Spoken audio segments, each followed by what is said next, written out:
Hello YouTube, how you doing?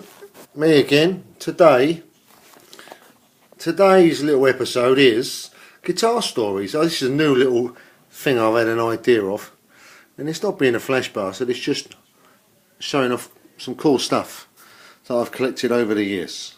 So every guitar's got a story, really. So this one's the case, and this one was bought in a pawn shop. And you know what I'm like with pawn shops. If it's cheap, I fancy it, I buy it.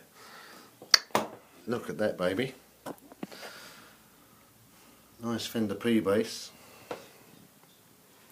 I bought this a while ago. I don't play bass, so I'm not really going to play it. But I bought it just because it was cool and it was the right money. And then there was a certain few things that I saw upon it that when I saw it I thought, yeah, definitely buy this, 100%.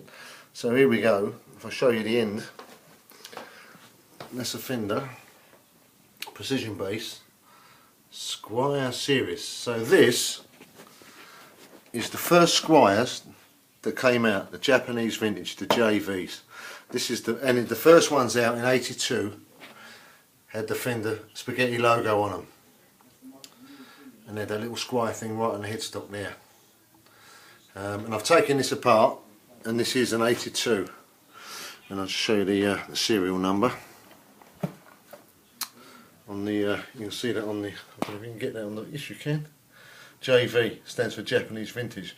These were the first ones that ever came out when Fender moved, you know, started to go into the cheap market to stop all the other companies copying their guitars. So that was in the early 80s. This is an '82, like I said. And the story behind this is, I bought this just because I saw it in the shop, and it was sitting there, and it was the right price. So obviously we had a little deal on it, and it was cool. So it was just one to stick away, and I was going to sell it. And then my kid said to me, "Don't sell that, Dad. Put it on the wall. It's too cool." And I've kept it. I haven't put it on the wall yet, but I will do. That's just a cool bass. And when these came out, I didn't know about the basses. I mean, like I said, I'm not a bass player, but the guitars were out, and a mate of mine was in the music business, connected, and he had a connection for these guitars coming in, and he offered me a Strat, and it was only about 80 quid. This is back in the early 80s, and at the time I never had the money. I was only a young kid, never had that sort of money to chuck around, and I wanted it, but I couldn't have it. So that was it. Already had just bought a Strat in that time, saved up my money, blah blah blah. So this kind of represents that time. Today, I've been on the internet, these are looking like between 800 and 1200 quid, which is a lot of bloody money.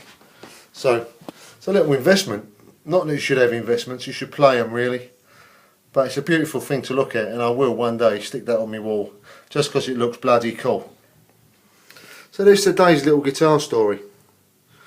Nice little P bass there, I like it. Tell me what you think. Thanks for watching.